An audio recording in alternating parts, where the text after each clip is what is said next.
Nëse po e shikon këtë video tani, ndalu për një moment, sepse kjo nuk është rastësi. Ndoshta ke pritur gjatë, ndoshta je lodhur duke besuar, ndoshta je afër pikës ku mendon të heqësh dorë, por ka disa shenja që tregojnë kur bekimi është shumë afër. Dhe shumica e njerëzve nuk i dallojnë, sepse duken si vështirësi. Qëndro deri në fund, sepse shenja e fundit është ajo që ndodh pak para mrekullisë. Le të zbulojmë 7 shenjat që tregojnë se je shumë afër asaj që ke pritur. Kur bekimi është afër, rezistenca rritet. Është si një provë e fundit, një shtytje e fundit, një stuhi para qetësisë. Edhe Danieli u hodh në gropën e luanëve, pikërisht para se Zoti ta lartësonte. Shpesh, kur je shumë afër ndryshimit, presioni shtohet. Ndoshta gjërat janë bërë më të vështira kohët e fundit. Më shumë pengesa, më shumë lodhje, më shumë dyshime. Mos e interpreto këtë si dështim. Ndoshta është shenja që diçka e madhe po afrohet, sepse errësira shpesh bëhet më e thellë pak para agjimit. Kur je shumë afër një bekimi të ri, disa lidhje të vjetra nuk mund të ndjekin më. Kjo është një nga shenjat më të dhimbshme.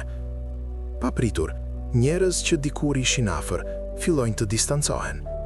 Bisedat ftohen. Energjia ndryshon. Disa largohen pa shpjegim. Por jo çdo largim është humbje. Edhe Abrahami duhej të ndajë nga e kaluara e tij për të hyrë në premtimin që Zoti kishte për të. Ndonjëherë, Zoti pastron rrethin tënd para se të zgjerojë territorin tënd. Sepse bekimi i ri kërkon hapësirë të re. Mos u tristo për çdo largim. Disa njerëz ishin pjesë e sezonit tënd, jo të destinacionit tënd.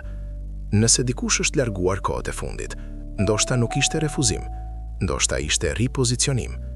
Dhe ajo që po vjen kërkon që të jesh më i lirë. Para si bekimi të bëhet i dukshëm, ai shpesh ndihet.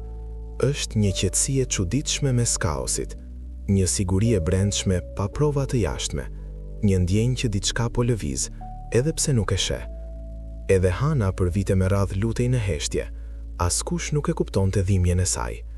Por para se përgjigja të vinte, brenda saj lindi një paqe e thellë. Kjo është shenja. Kur ankthi fillon të zëvendësohet me një siguri të heshtur. Ndoshta rrethanat e tua nuk kanë ndryshuar ende, por brenda teje ka filluar një transformim. Mos e injoro këtë ndjenjë, sepse shpesh Zoti të përgatit emocionalisht para se të bekojë fizikisht.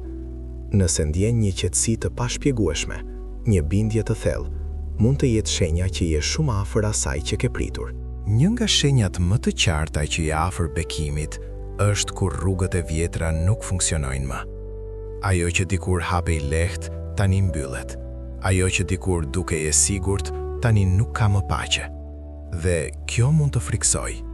Por ndonjëherë, një derë mbyllet jo për të ndëshkuar, por për të drejtuar. Edhe Jona u përpall me një mbyllje të fortë rruge kur u përpoq të shkonte në drejtimin e gabuar. Stuhia nuk ishte fundi i tij, ishte korrigjimi i drejtimit. Kur Zoti mbyll një derë, është sepse ai sheh atë që ti nuk e sheh. Ndoshta je përpjekur disa herë dhe gjithçka është bllokuar. Mos e shiko si humbje.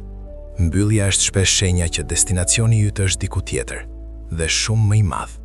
Kur dyert e vjetra mbyllen pa kthim, do të thotë se je duke u drejtuar drejt diçkaje të re.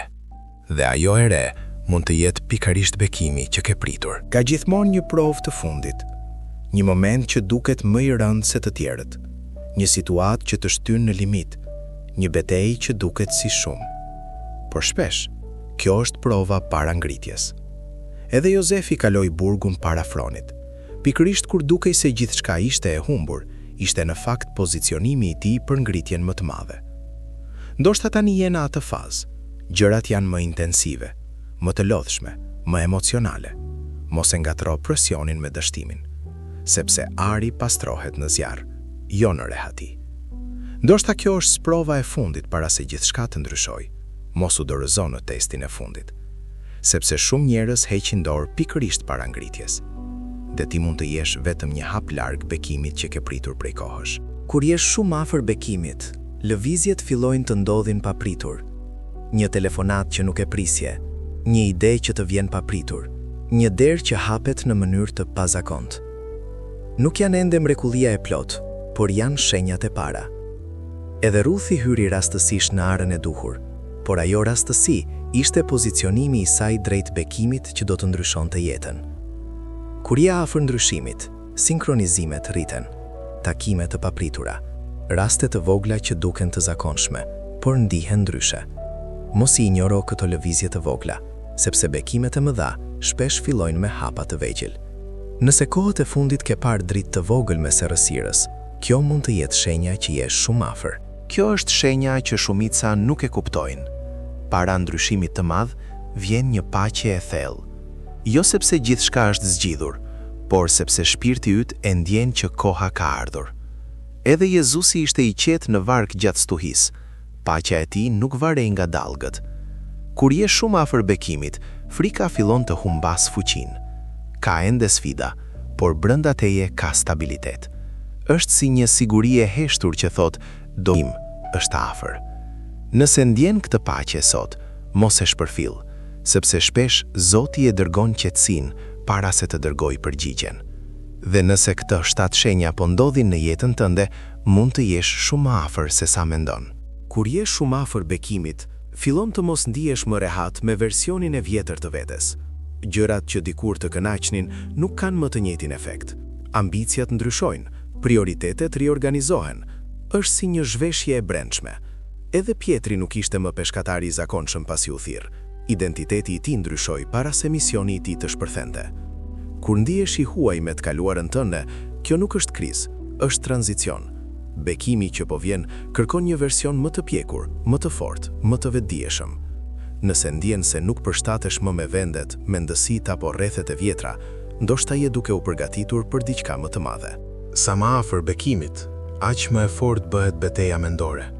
Papritur vijnë dyshime, frikë pa arsye, mendime që përpiqen të bindin të ndalosh. Edhe Dalidi u përball me frikë dhe presion para përballjes së tij më të madhe. Beteja shpesh intensifikohet para fitores. Mos e interpreto luftën mendore si shenjë dobësie. Shpesh është shenjë që diçka me vlerë është shumë afër, sepse asgjë nuk sulmohet më shumë se sa ajo që ka potencial të madh. Nëse kohët e fundit mendja jote ka qenë fush betejë, kjo mund të jetë sepse je shumë afër ngritjes. Kjo është shenja përfundimtare. Një bindje e qartë brenda teje që thot, është koha. Jo arrogancë, jo impuls, por siguri e thellë. Edhe Ester arriti në momentin kur kuptoi, ajo ishte aty për një kohë të tillë si kjo. Ka një moment kur frika zëvendësohet me vendosmëri. Nëse e ndjen këtë sot, mos e shty. Sepse bekimet nuk vinë vetëm nga pritja, vinë kur përgatitja takon momentin. Dhe nëse këto 10 shenja po ndodhin në jetën tënde, ka shumë gjasa që je më afër se sa mendon. Mos u dorëzo, sepse ajo që ke pritur mund të jetë vetëm një hap larg.